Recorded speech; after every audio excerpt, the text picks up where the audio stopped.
Every team, every topic, everywhere. This is Believe.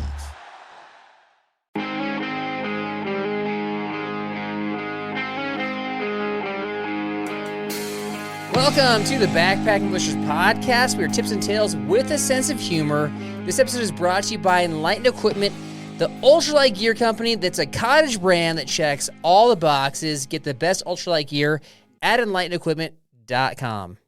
For this episode, I picked 3 Cottage gear companies that I wanted to know more about, 2 of which I already own gear from, likely on the way to the third. But full disclosure, I did reach out to female-owned gear companies, and none of them responded except for one, and that company, it was Adatech, husband and wife brand. They just weren't available for this episode. So I tried. All right, without further ado, here's our first one. All right, now joining us is the owner of Igneous Gear, Ray Aldridge. How's it going today? Oh, it's going great. Thanks for having me on. Yeah, man. All right, so okay, how did you become an owner of a backpacking gear company? It was kind of an accident. So I was first making gear for myself, and I was pouring all this time into designing the gear. It was getting relatively refined, but still a bit rough around the edges. And I sent some samples to Lloyd from Garage Grown Gear. Wait, so you're like, this is gear for me, but maybe Lloyd might want some to check this out. I can make more of it. And I was like, maybe like there'll be a few people that are interested in it, and Lloyd would know them. But I sent him some samples, and we chatted on the phone soon after, and he was like, yeah, like I'll send you over an order sometime after Christmas. And so I got a late Christmas present, which was like an enormous opening order. And I was like, maybe this becomes part-time, maybe it becomes a little more than that. But that was kind of the catalyst. What was it that he was ordering? Like, what was the piece of gear that got his attention? It was initially our like lightweight bidets. So I was making like a 3D printed bidet. Back then I was just using like a standard 3D printer. Right. Which has all sorts of issues with it regarding durability. Like in hindsight, I cringe a little bit at the product. And whenever someone reaches out and they still have one of them, I immediately like try and ship them one of our updated units, which has a lot of the core problems solved. But at the time it was a novel product for people that were shaving grams. Like the current bidet option on the market it was on the box, it said it was 10 grams, but it actually weighed in at like 15 grams, and ours was 3 grams. So it really shaved a bit of weight. So the gram counters out there, they're like, I'm in on this. I'm in. That's great. Okay. So Lloyd obviously saw the potential in you, and that's kind of what kickstarted things. So what's the hottest item Igneous Gear is making like right now? Most popular thing? There's 2 ways to answer this. So our water bottle is a very popular item, and people are really excited about it. And I think it fills like a real void that was in the market for a little bit. And now there's a good number of options. So you have your kind of quiver to pick from. And then the pot hopper, which is our ultralight pot gripper, has been popular, not necessarily with volume, but a lot of people that like order it or use it get like really passionate. Like I get a lot of like direct messages with people that are using it, and they're like, wow, this is exceeded expectations, or they're just really excited about it. I'm personally really excited about it too, because it let me explore a bunch of cool, innovative manufacturing processes that are typically reserved for the manufacturing of satellites and like aerospace items, and bring that to the kind of backpacking world. And I'm excited to explore more kind of in that vein. I'll be, like, full disclosure. So I used to use one of those pot grippers like back in the 90s, early 2000s, like the old clunky ones that are super heavy. Like it just wouldn't always grip on or clamp on the best. And so like I was always like, oh, this feels secure. No, it's not. Here comes the boiling water. And so I think that I'm just like literally and figuratively scarred from that. And so then I just like haven't used them since. But it sounds like there's a increase in demand in that area. Yeah, I mean, I don't think it solves all the problems. Like it's never going to feel as stable as holding a pot by the handles. But the pot gripper is 4.5 grams, which is lighter than any titanium handle. Handles are typically around like 13 grams to 20 grams. And then it's just also not going to heat up on the pot. So you're never going to burn your hand on that. And it does grip the pot well. But you really shouldn't use it for a pot larger than 750 milliliters. And you also mentioned that, the bottle, your water bottle is the Nobo water bottle, which is one of the most popular ones on the market right now. All right, so I gotta give you full disclosure. So as we're talking, this episode is not out yet, but it will be out by the time this episode is released. I did an episode where basically like gear that I've been critical of or that I've been skeptical of, I basically just brought a bunch of it to Yosemite and I tried it out. And one of them was the Noble water bottle because I'm a smart water bottle user. I reuse them. I get that there's like microplastic issues. I feel like this could be my own ignorance, but I feel like you just can't avoid the microplastics in the world these days. And so it's, it costs $1 to $2 depending upon when you buy it. And so I've been very hesitant to get like even a slightly heavier water bottle and pay some cash for it. And so, yeah, so I was skeptical. All right. I think the title was even like dumb gear that I brought to Yosemite. So like full disclosure. But that was one of the pieces that changed my mind where I actually am going to bring that on future trips. So I just wanted to like throw that out there that I'm impressed with the water bottle. That said, it still costs a lot of money, man. Like it's like, I think it was like over $30 with like tax and shipping. That's a lot of money for a water bottle, right? Yeah, it is a really expensive water bottle for what you're getting. We're making it all in America, so there's an added cost there. But it's an item I wouldn't tell people to buy if they're just going to Yosemite for a backpacking trip. Really? So we can dive into this a little bit later, but prior to this, I worked in the biopolymer space and materials testing and designing testing for measuring the degradation of polymers. And you're not really going to see too many microplastics from that smart water bottle if you're just using it for a weekend trip. The Nobo bottle is really designed for someone who's going out on the trail for like 3 or 4 months. Like we're hiking the PCT. You're also like most of the microplastics from a water bottle that you're going to see in that short trip to Yosemite are going to come from the friction between a polypropylene cap using an internal seal rubbing against the plastic of the water bottle. So that friction between the cap and the water bottle is going to be the number one source of microplastics if you're just using a bottle like a smart water bottle over a weekend trip. So as you screw off the top of like a smart water bottle cap, if you were just to like blow on, the threads, basically, both the cap and the water bottle, does that somewhat solve the problem? Not necessarily, because the microplastics are being created when you're screwing the cap on. But again, we're talking about such a small amount of microplastics. Like they're just like much higher impact ways of avoiding microplastics in your life. Like I'm one of the co-founders of a 501c3 nonprofit called microplasticfree.org, and we do testing for plastic content and design tests for polymer degradation to certify products to not produce microplastics. Items like a filter that you'd use for your coffee or the tea bag filters were the worst in our testing. Those are going to produce like 100-fold the microplastics just from one single steep than the plastics you'd get from reusing a smart water bottle. So, and when you say tea bag, are you saying just like I take a tea bag out of the box, like Celestial Seasonings? Oh yeah, that tea bag is a microplastic just organism basically. I don't want to speak to a specific brand just from like like safety of statement standpoint, but any tea bag, like here I have a coffee filter in front of me.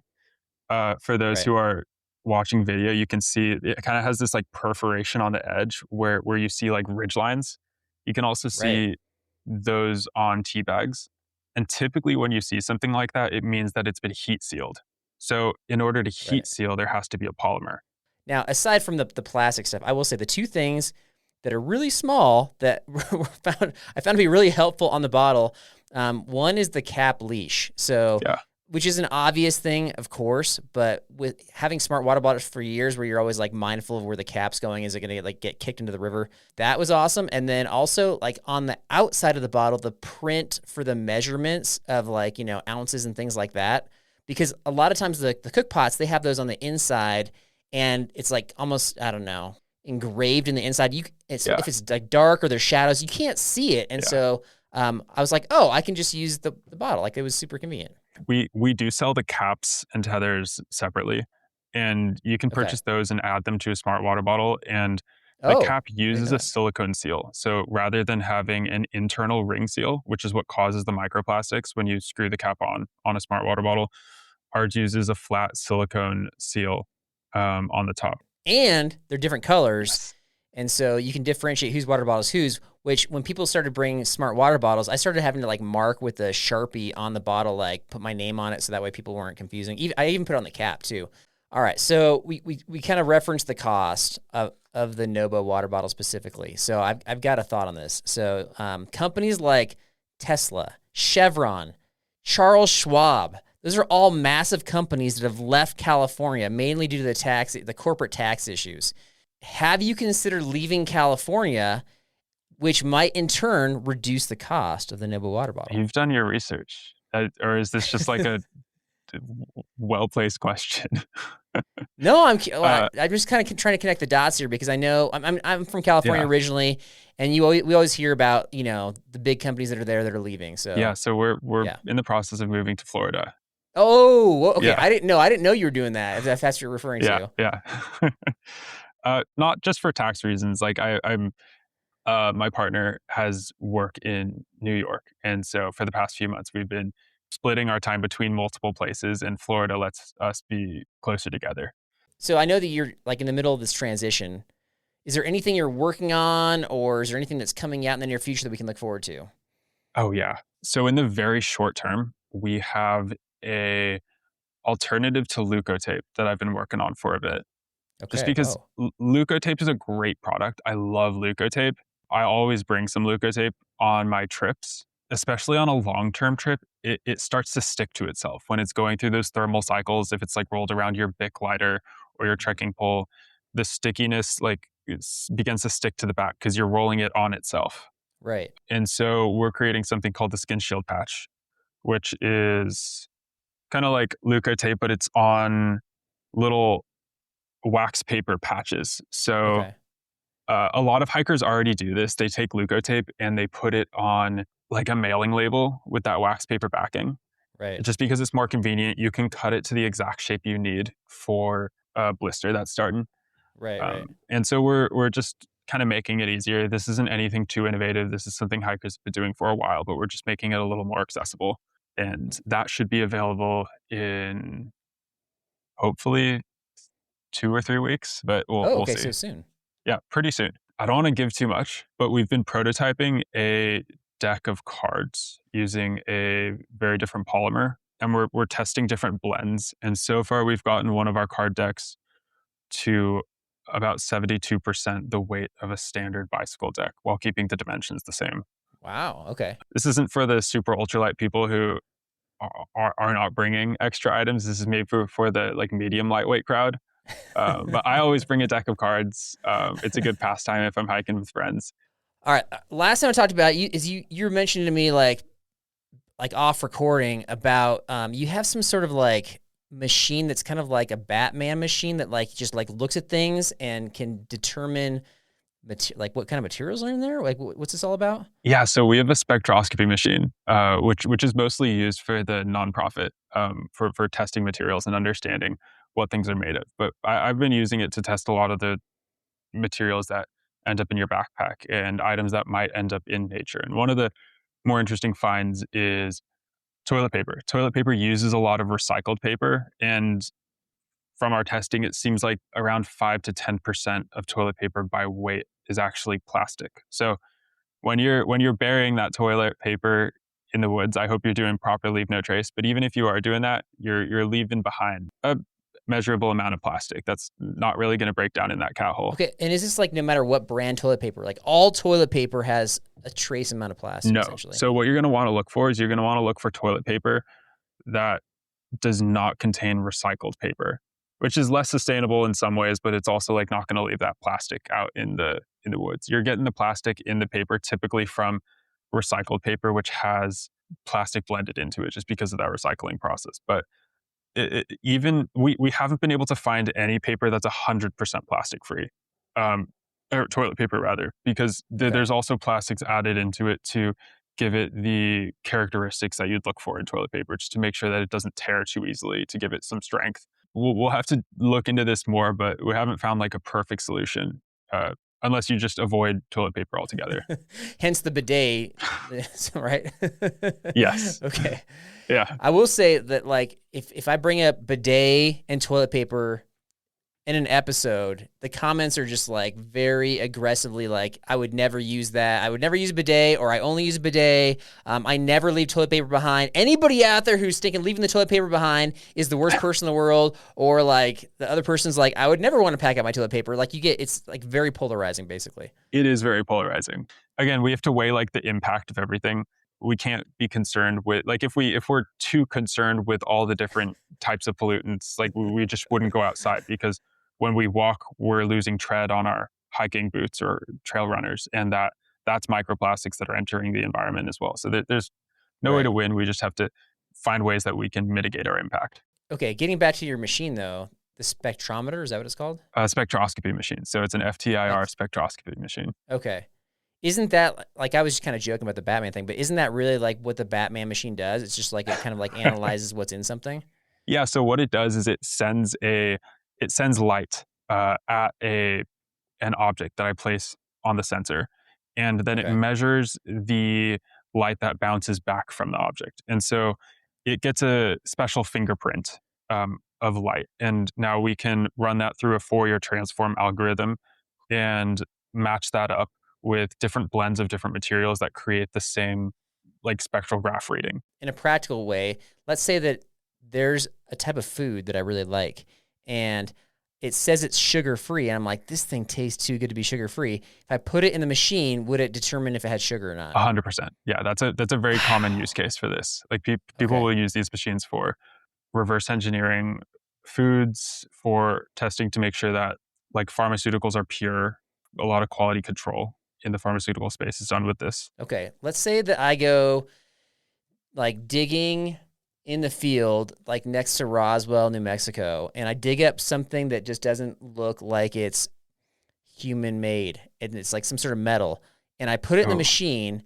Would it just say like, let's say that it's like some sort of alien metal, would it just be like unrecognizable, or what would it do? Well, if you do find alien metal, send it to me and I'll let you know what happens. But theoretically it should say like no known matches, or what it does is it gives you matches and it'll give you kind of a confidence score.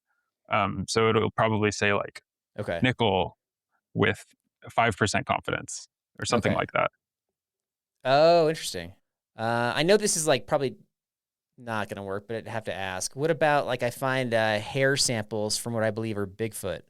Oh, I like this line of thinking. If people want to mail igneous Bigfoot hair samples, please email me and I'll send you a PO box.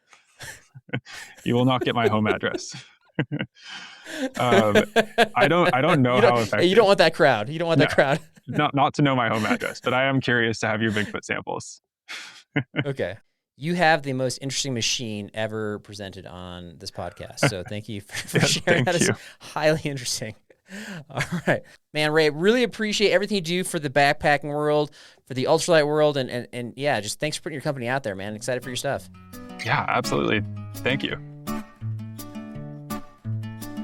Now joining us is a thru hiker, a gear manufacturer, and an all-around nice guy, James Magnet Parsons. How's it going today, sir? Hey, Carl. It's going well. Thanks for connecting with me. Pleasure and honor. So, you know, we've been hearing about you for a while, Magnet Designs. Like, you've been on a part of our show for like the last 7 months or so. Mm-hmm. I think longer than that, actually. So, but you're not just like a gear manufacturer. You're like a legit backpacker / thru hiker. So, can you give us like a rundown of some of the trails you've done? Yeah, the biggest, longest continuous one I've done is the Pacific Crest Trail. That was in 2022. That was like really my only of the 3 major trails. That's the only one I've done. Although I am working on the Continental Divide Trail now, but I'm doing that in sections, so it doesn't entirely count as a thru hike, but it's still awesome. And so then after that still count. I mean, you're still doing the long. I'm still doing it. After I picked off, like after my Pacific Crest Trail hike, I sort of started picking off shorter trails just because I felt really bad about being gone as long as I was, like how devastating that made my life, which I'll probably get into. But so I was like, all right, I'll do like these month-long ones. So I started picking off all the shorter ones, like the Arizona Trail and the Colorado Trail, which I did last year. With all of that trail experience, what's the strangest thing you've experienced or encountered out on the trail? Yeah, I've had a few that I think is pretty odd, or it's always really shocking when you see it. But people that hike naked, you ever see that? What? I know it's a family-friendly show, so fine, cut it out. But no, I've never even. I think I've heard of it, but like you're just like going down the trail and there they are. There's like a national hike naked day. And there's like people that are into that. I was just doing trail maintenance. Like I'm a sawyer for the Forest Service as a volunteer. Oh, cool. Dude rolled up with a day pack, just naked, day pack shoes and naked. And I see that. I always like, I'm very shocked because it's really hard to talk to those people. But anyway, I hiked with a guy on the PCT that was, he said the Mexican drug cartels were trying to kill him, find him and kill him. I don't know if you want to hear that story. Okay, well, we did an episode. Oh man, was it last year? It was like where we were talking about how people actually use long trails to like escape the law because you're constantly moving, and then really the people only tend to get caught when they like stay in a town too long. But they usually keep things on the down low. This person is trying to escape a cartel, but then telling people about it. That's weird. What's that all about? Yeah, so he was telling everybody about it because he wanted to know what to do. He wasn't from the United States, and he was like asking us what he should do. Can they track him with his cell phone? Will they be able to find him? And he was kind of hanging with us, I guess, for protection somewhat too. But yeah, they guess they were sending him like death threats and stuff. Wait a second. Wait. Do you have the capability to protect somebody against the Mexican drug cartels? I hope not. I mean, no, not really. But I think he didn't want to be alone, so that's why. But we were wanted him to be alone. Like I didn't want to be around him, but we were telling him like, no, they can't really track you, man. Like I don't see how they're gonna find you, but it was still pretty nerve wracking. Oh my gosh! Because I guess he said he owed them money, and I actually know what it was for, but I won't say. I would guess they could track you with if your phone is on. I would guess they could like they have some sort of like computer nerd that's like, this person, like I have these like GPS coordinates and like this is where this person is. Like I would guess they would have that capability, but I don't really know. Yeah, I didn't think that they could, but still it was nerve wracking. But that was a strange encounter for sure. All right. I think I'm trying to think of how I would handle the situations. Like I definitely don't want to be on the trail if it's like National Hike Naked Day. Definitely don't want that. Yeah, if like a guy's like running from the cartels, I don't know if I want to camp with him. I might do a little, I don't know, separate campsite. Depends on how remote we are, I suppose. But that's crazy, man. Like that. Yeah, that is really interesting. Okay, so like you're well established as a thru hiker. Like you spend a lot of time on the trail, and then at some point, like you transitioned out of like the medical field into making your own gear company, like out of your garage. So what inspired you to do this? This is a big life change. Man, I didn't make the change all at once. Like I never would have had the guts to do it all at once, to quit my job, to thru hike and start a gear company. There's no way I would have done that, but it just like, I did a step at a time, and it was like, basically I almost had really no choice, but like I quit my medical job to do the thru hike because I knew that you can't really thru hike and keep a job. And that part was easy because I was kind of burnt out on just the medical field is like super demanding. We have no time off. We're on call a lot of weeks and weekends, and like, yeah, I needed a break. So that part was great. That was the easiest thing I ever did in my life. So like, no brainer. But it was like when I came back, I had to face what I had done. Like I'd spent all my savings and my job was gone. And you've heard about like post-trail depression, right? Where you it happens to almost pretty much everybody. Is like where you're flying so high and then you just like crash for whatever reason after like a month after the trail, you just hit rock bottom. So like that happened to me, and I had no job, and I'm like, what am I going to do? So I almost went back in the medical field with a remote job that I'd have to travel to do. And my wife was like, why would you do that? You're going to hate it. I'm like, I know, but I don't want to sit around either. Like I need to do something or money. And she's like, yeah, but just don't do that. Find something else. So and I'm like, what? Like, what am I going to do? So I went through that whole winter, like just not knowing what I was going to do. I had the choice. Like, am I just going to thru hike again? Cause that's the trap. It's like, the trail was easy compared to this. Like I didn't have to make these difficult decisions on the trail. It was super easy comparatively. So the temptation is just keep going. But I'm like, it's like simplified, right? Yeah. Life is so simple, and everybody out there understands you, and everybody's in the same boat. So you have this camaraderie, and nobody judges you. You can live on like very little money. So, but you're just delaying making decisions. It's not really healthy in the long run. So like, so what am I going to do? So I hosted some, we still do host thru hikers at our house. So it was like the next summer, early summer, and I hosted some hikers. We were just talking about like like microgrid hoodies and how like they're in such demand. And then when I hiked the Tahoe Rim Trail, which I forgot to mention that one, a friend of mine had an Alpha Direct hoodie from this other Cottage brand, and he was telling me about the guy. And he's like, yeah, he just works out of his house, and he makes backpacking gear like from his house. And I'm like, no way, like that's a thing, huh? Like from your house. And so the gears just kept turning. I'm like, I got nothing else to do. I have nothing to lose. I know how to sew. I know how to, do a lot of craft things from my job. And so I'm like, maybe I can make a hoodie. So I made a hoodie, and I still have that. My first hoodie is like a Eddie Bauer grid fleece hoodie. Okay.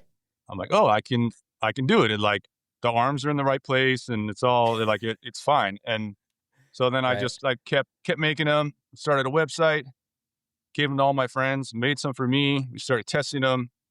I made an Alpha Direct version, and then I put that on my website. And some of that was just timing because Alpha Direct was so hot in like 2022 and 23. It still is, but it was like really hard to get at the time. So then people started buying it, and then I'm like, oh, this is cool. So I'll come up with more, more different things. And I just kept going and going and going. It's like anytime I had downtime, I'd work on a new product. And when I had orders, I'd do orders, and so it just kind of like evolved because I had no nothing to lose at all because I had done all the damage. So it's like I can only rebuild my life like from here. So it's like I don't know, it's like a year-long like chain of events. But it sounds like you hit that year right at the right time, like you mentioned with the demand.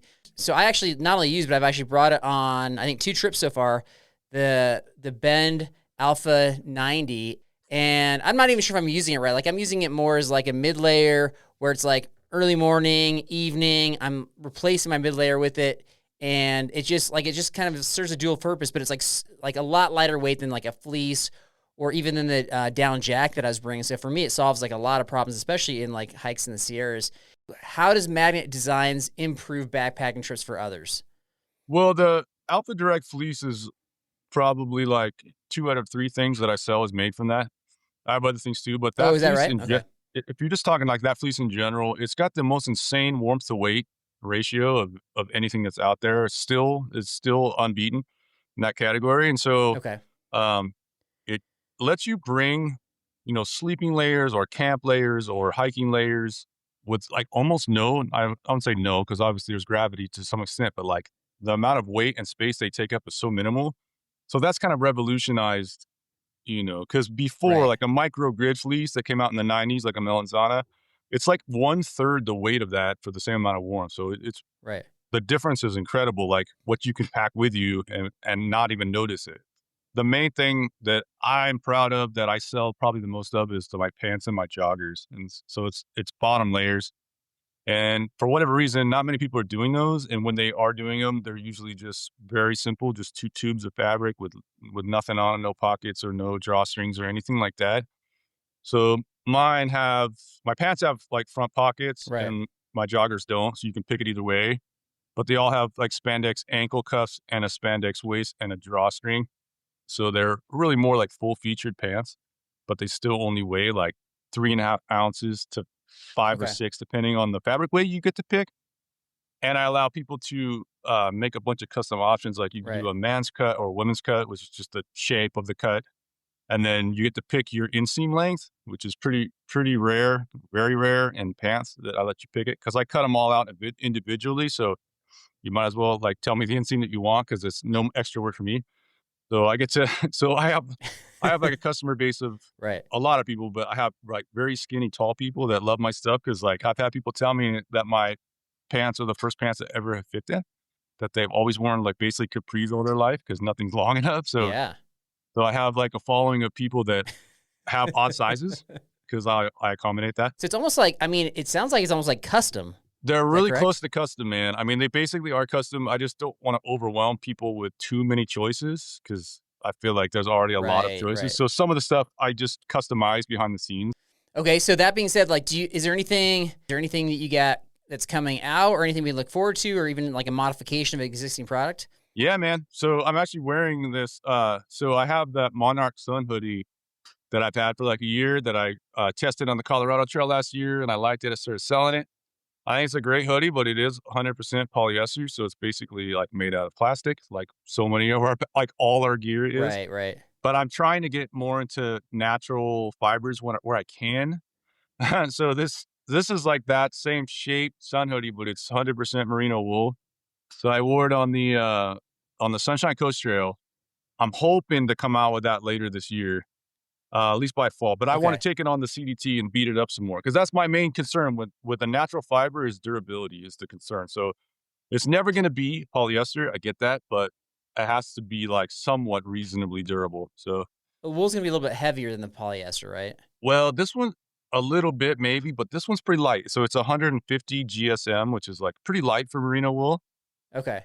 And so, but it needs to be light because wool is not very cooling. I don't care what the manufacturers say. Like people say wool is thermoregulating. Like if you're hot, it cools you. And if you're cool, it heats you. But I have not found that to be true. I found it to like just to be warm all the time. So the thinner, the better. So, but then I'm really walking that knife's edge. It's like, it's thin and it's pure merino with no plastic, because usually thin merino is a blend, and that's why they blend it for strength. So I'm kind of like, we'll see if I can pull this off with just pure merino with no plastics in it at all. So if I can pull that off, I think it'd be a cool, like kind of unique product out there. I'd be interested in that one. I've got a merino sun hoodie, and I'm comparing that to just like a polyester one. And the one that I've got is definitely like, it's like noticeably heavier. So if you're talking about like a thinner material with the same performance level, I'd be very interested in something like that for sure. But yeah, cool, man. I know a lot of people were interested in it. I think I posted my first prototype like a year ago on Instagram, and like all these people messaging me like, I want one. I'm like, wait, I want to test it. Like, that's kind of my thing. I don't like to sell things if I didn't beat it up, or someone I know that I trust didn't beat it up and give it the thumbs up, I don't want to sell it yet. So now I finally got time to like actually like really try it out, and once I know it's like reasonably durable, yeah, it's not gonna like immediately like get a huge hole in it or something, then I'll feel really good about selling it. So yeah, hopefully later this year. And then I'm working on a so I have that Alpha Direct sleeping bag liner. So I get a ton of requests to make a top quilt version for quilt users, even though my liner works great for quilts, I think.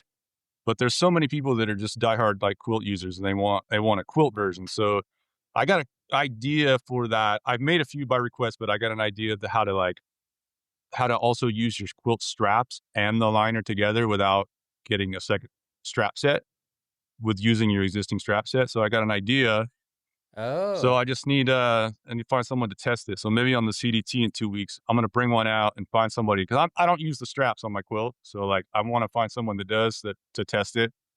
But hopefully that'll come out soon this year too. So yeah, and I mean that's like there's a lot of backpackers that are using quilts, but I think from what I gather, almost like 100% of thru hikers are using quilts. So that feels like that could be tailored to that market for sure. For sure. And I use quilts too. Well, the one I have is like a hybrid quilt bag is what they call it, but I pretty much use it as a quilt. So it's like a 3/4 zip closed toe box. And I just usually keep the zip open and just wrap it around me. Except when it's really cold, I'll zip it. But so I'm a quilt user too, but I always think like my sleeping bag liner is a mummy liner. Like you have to like pull it up over yourself and get in it. But it's so light and it's so roomy. Like I never found it restrictive. So I would use it. I use it with quilts, and a lot of people I know use it with quilts with no problem. But I also know there's a lot of people, because they reach out to me and say, no, I want a quilt version. So if I can make it work and like make it functional, I'll definitely come out with it. Okay. Wow. That's super cool. I'll tell you something else, man. Like, I love the innovations and the ideas for sure. Yeah. Backpackers are very particular. Did you ever know that? It's like that I may like something, I think it's great, but there's so many people that are like, no, I want it. You want to make it my way. And I accommodate that, you know what I mean? But there's people that were just like, if it's not their idea, they don't want it, So I'm trying to come out with things, even though it isn't exactly how I would like it. If it's functional and certain people like it, then I'm cool with that, But backpackers don't usually like to be told what they want. That's a nice way of saying it. That's part of the fun, is the shopping and figuring it out, right? Yeah, for sure. Dialing it in. So that's really cool. Okay. Hey, I'm going to cut out real quick. So you probably noticed there's like a little bit of a delay where it's like, I don't know, like I'm responding to you a few seconds after you're done talking and vice versa. I'll fix that in the editing. This doesn't happen very often, but I'll fix that just so you know. It might be right. my reception. Matt, we're gonna have your link in the show description as usual, and then here in a few minutes we're gonna put you through the lightning round. So we got that coming up here in a bit. And but thanks for sharing about your company, man. Like I said, I'm a user of your gear. I love what you make, and I'm excited you're continuing to innovate and make new products. Cool, man. Thank you. Thank you for your support too. This episode is brought to you by Progressive Insurance. Do you ever think about switching insurance companies to see if you could save some cash? Progressive makes it easy. Just drop in some details about yourself and see if you're eligible to save money when you bundle your home and auto policies. The process only takes minutes, and it could mean hundreds more in your pocket. Visit Progressive.com after this episode to see if you could save. Progressive Casualty Insurance Company and Affiliates. Potential savings will vary. Not available in all states. It's time for our Summit Answer, brought to you by Summit Something. And this time, the Summit Answers are the lightning round. Let's be honest, those cardboard Summit flags have had a good run, but after all the training, miles, and effort it took to reach the top, your accomplishment deserves better. Mark your moment with a Summit flag. Summit Something makes ultralight, packable Summit flags that help you celebrate the moment you finally reach the top. They're custom designed specifically for each summit, then become a keepsake you'll actually want to display at home. I've got them on display right here in the podcast studio and in my daughter's room for our Summit to Half Dome this past month. And Summit Something has been busy adding new adventures to the collection, including Manitou Incline, Guadalupe Peak, the Pacific Crest Trail, the Appalachian Trail, Glacier National Park, and dozens of other iconic destinations. So whether you're planning your next big hike or celebrating one you just finished, Summit Something has a flag to help you remember it. Find the flag for your next adventure at summitsomething.com. If you're looking for a sign, this is it. All right, we got the lightning round is brought to you by you. You got 1 minute to answer as many questions as you can. Are you ready? I'm ready. Let's go. A trail you would like to redo. Tahoe Rim Trail. Favorite trail snack. Parmesan cheese. Your favorite luxury piece of gear. Oh, man, I never bring this, but my favorite is like one of those ultralight foldable chairs or collapsible chairs. The best thing about Oregon. Oregon, diversity. The toughest thing about your job. Monotony, 100% monotony. A celebrity you'd like to go backpacking with. He's dead. Does that count? Sure. Anthony Bourdain. A non-backpacking skill you have.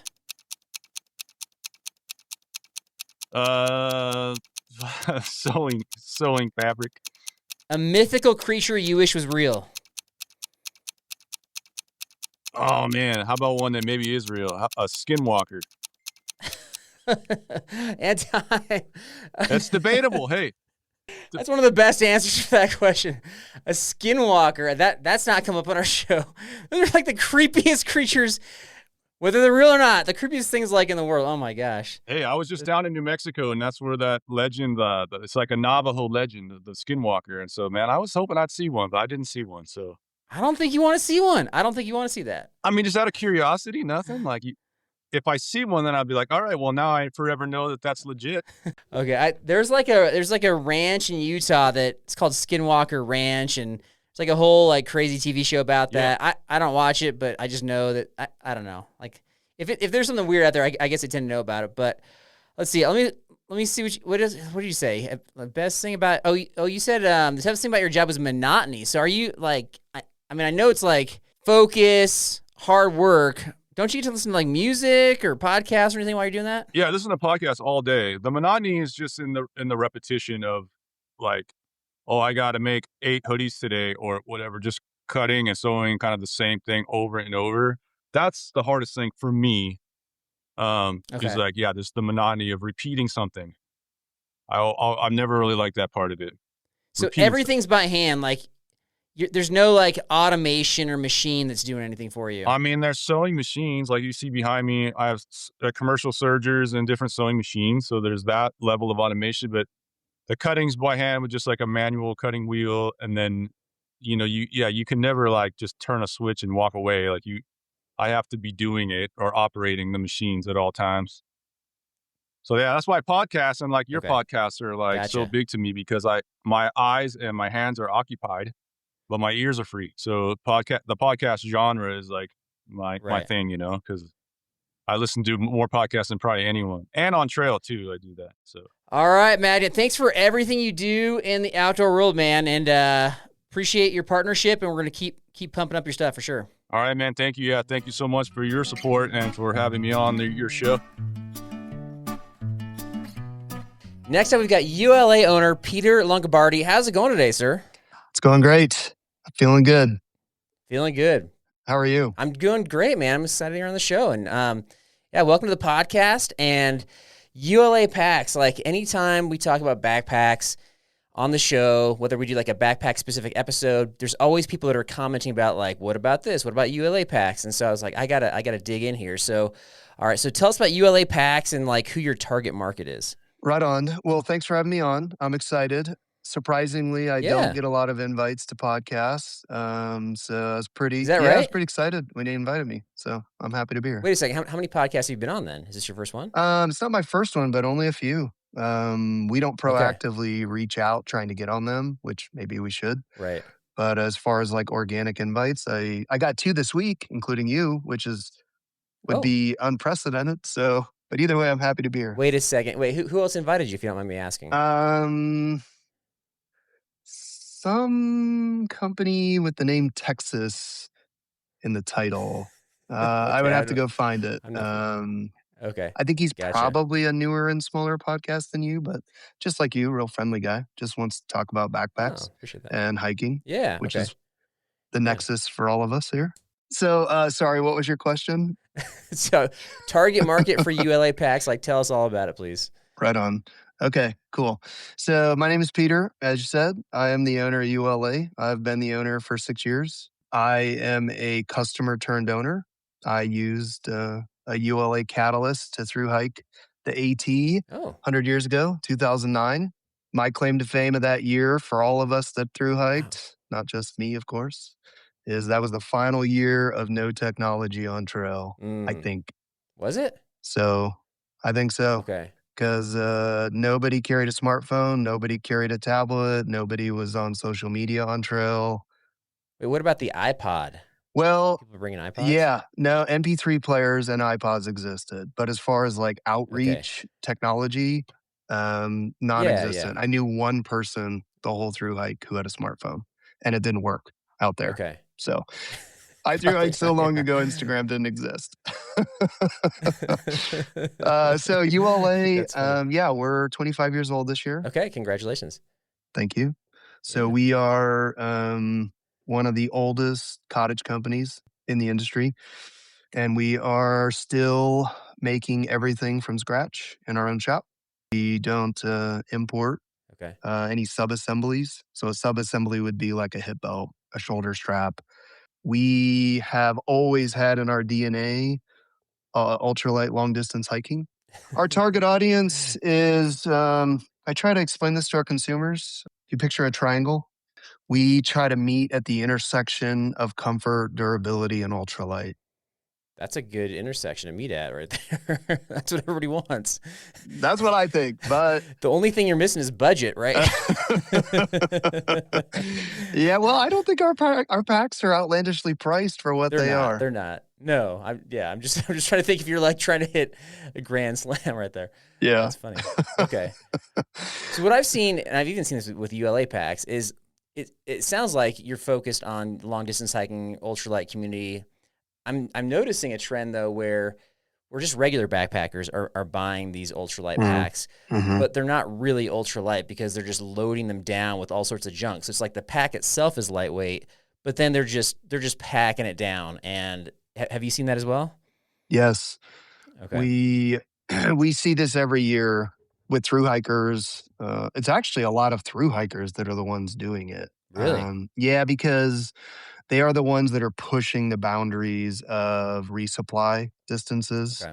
Right, that's true. And so the honest ones, which I admire and I respect that they just tell me the truth, that they loaded a circuit to 50 pounds, and it wasn't as comfortable.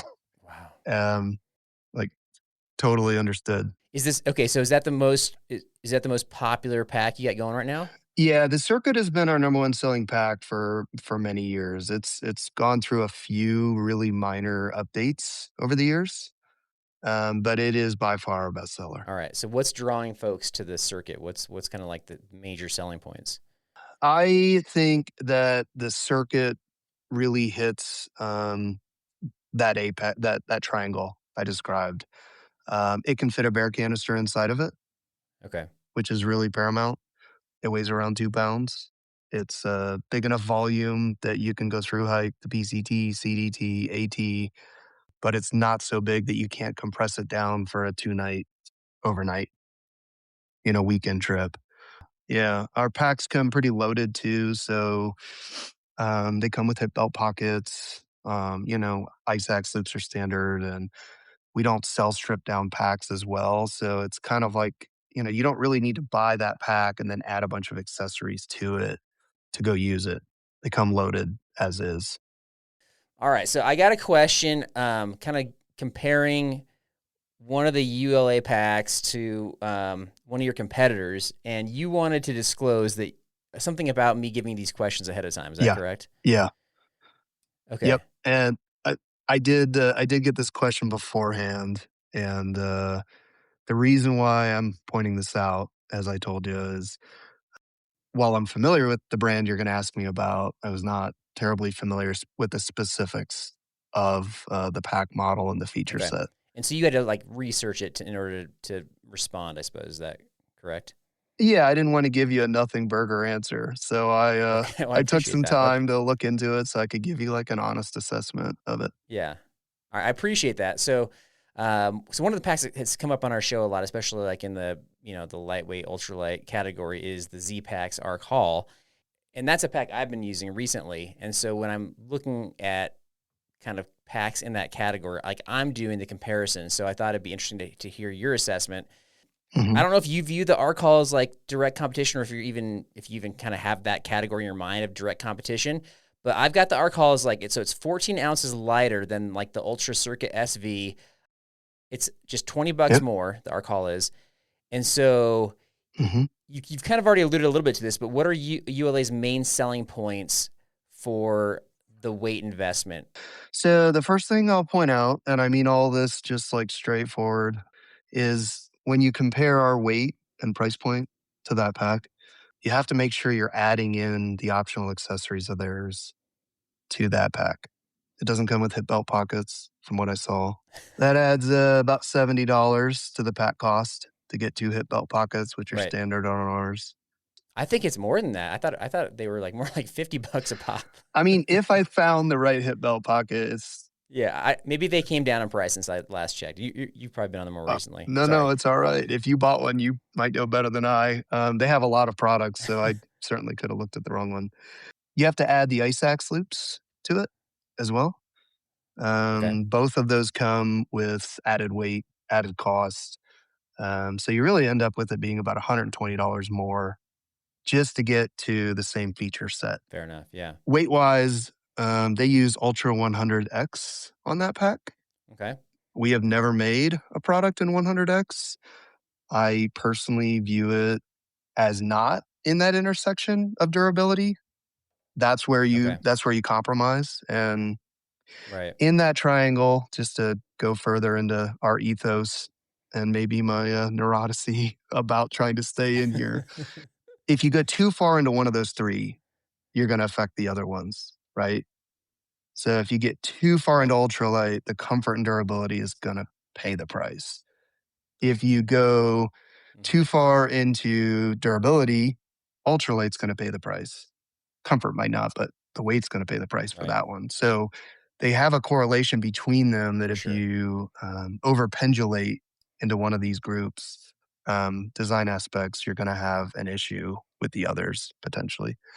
So on our end, I don't want to make a pack that's that light. I'm not willing to sacrifice the durability of the pack. We've made packs. If you went really far back into the annals of ULA, we made packs as light as that 20 years ago. And I have some of them in the shop, and they're super cool, but they're really fragile. Now, Ultra is a totally different material than what those were made in. It's vastly superior, but it's just not a compromise I'm willing to make. And on our end, we do a lot of pack repairs. And when you start pulling apart binding and packs that are made out of that fragile of materials, sometimes putting them back together doesn't go very well. And honestly, a selling point for me would be, does the stuff that you put in your hip belt pockets like stay there, or does it fall out? That was one of the issues I actually had with that pack, where I had a map in there on a trail last summer, and it just like the way that it was structured, it was just like, if I didn't zip it the right way, things were just coming out. Yeah, I understand. I do have a question for you about not necessarily that pack specifically, but so you bought the auxiliary hip belt pockets for it? I bought one of them. One of them, okay. Yeah. And since it's removable, we've played around with removable hip belt pockets. Right. Because a lot of companies have gone to this sales strategy where they pull feature sets off the pack. Right. They lower the price, they lower the weight, and then they make you buy that stuff back in. It's a great strategy. And some people don't need that stuff, right? So why make people pay for it if they don't need it? Totally understood on that. But we've messed around with removable hip belt pockets. But one of the challenges in doing that compared to a sewn in hip belt pocket is the stability of the pocket and the zipper. Did you run into that at all, or is it pretty secure? I mean, yeah, if you zipped it up well, it's pretty secure. But it's kind of like one of those things where if it's sewn in and you're using one hand as on the go to zip it, you can typically just zip it there. Whereas like I felt like with the additional pocket, I had to like finagle it a little bit and use two hands to kind of like hold it in place with one hand and then zip it. So it's not as it's not as good. I will say though that what you're saying is correct. Like if you want to kind of like choose the features of your pack, it's nice to be able to add or not add those features. But I think most people do want the hip belt pockets. Like I don't know anybody who doesn't want those. And I think that especially if the pocket price is premium, like that can cause some anger with folks. And people are like, okay, the pack is already costing me X amount of dollars, and now I gotta buy a pocket on top of that, and that's gonna cost me this much more. So then they start challenging, well, the pack's not really this much money because like most people want a hip belt pocket. So I've seen some people have pretty strong reactions to having the choice. So I don't know. It's tough because it's nice to like customize things, but if the costs seem like, especially if like the final cost seems a lot more comparatively, I don't know. I mean, like you've got the market research. That's just kind of me anecdotally sharing my opinion. Yeah, on our end, we've oscillated on, like I said, it's been a growing industry trend, the go-to-market strategy, lower the weight, lower the cost. Right. But on our end, we've just kind of made the decision that we're going to continue to sell loaded packs. Again, not market research. This is my humble opinion here, but I feel like if you take that model to the extreme, you get Frontier Airlines, right? Where you've got to cycle through 10 pages of like, do I want this? Yep. Should I pay $20 for this? And by the end, you're like, dude, I just want the stinking ticket, right? And as a result, like as I've gotten older, and I've just decided, I'm like, if there's any possible way for me to avoid taking Frontier Airlines, I will pay extra to fly a different airline just so I don't have to go through all those pages. Totally. And so I feel like there's that. Everything you just said down to the company you mentioned is dear to my heart. So I am a Delta dork, full disclosure. I do not fly budget airlines. I totally agree. I do not like showing up to the gate and them telling me I owe $50 for something. I can't go for that. There is an issue with the consumers getting fatigue in that decision paralysis. It's confusing and there's too many options. And we have truth be told, we have a custom pack builder on our website. You can go and you can pick every panel in the pack by color, by fabric. It's not for everybody, but it is fatiguing for some people to do that. And I understand why, because it's too many decisions. and you get anxiety thinking you're going to get this wrong Okay. and you can't return it because it's custom. But that's why our standard packs, as long as they're new, you can return them. There's not a lot of decisions to make other than sizing and maybe color options. So you get the best of both worlds, Yep. basically, which is wise. Because there's definitely folks that like kind of nerd out on every little feature and kind of dialing in just perfectly. So you've got that option, and then you got just the folks like me that are just like, just give me the pack, I'll figure it out. Yeah, right. I want to click a few buttons and pay for it, and it shows up soon. Correct. Yeah. Correct. No, we have both those customers. We have you, and we have people that send me CAD files, and I stare at it and I wonder, how did this person do this? This is incredible. Like what they put together for me to preview. I'm like, nobody in my company would know how to do what they just did. It's insane. You gotta hire that person. And we try to cater to both. We try. Do you have anything new coming out or anything we can look forward to coming up from ULA? Not every product is updated every year, but we have gone to an annualized product review. So we are constantly looking at materials, hardware, feature set. We have been working on a new pack, which I can't talk too much about for a couple years. For us, it's a stark deviation to what you see currently for sale on our website. Being that we're small, being that we're the sourcer, designer, manufacturer, prototyper, all of the above, tester. I'm one of the testers. We did send some out to customers of ours, which is fun to do. We try to utilize our good customers for product testing. I don't know when it's going to come out, but at some point, knock on wood, sooner than later. But I'm really excited about it, actually. All right, so new pack coming. Mystery pack. And some updates to the existing packs at some point. Not anytime soon, but.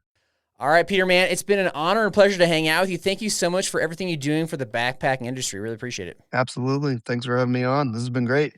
Thanks for tuning into this one, and please subscribe if you just don't have enough gear and if you're looking for different things to buy. And remember, folks, if you're lonely, just start a cottage business. Then you'll have a little company. Have a good weekend. God bless. I want to fly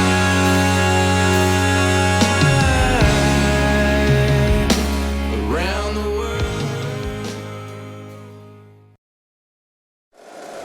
If you like the show, please take a moment to rate, review, and subscribe. It really does help the show to grow. Thank you for listening.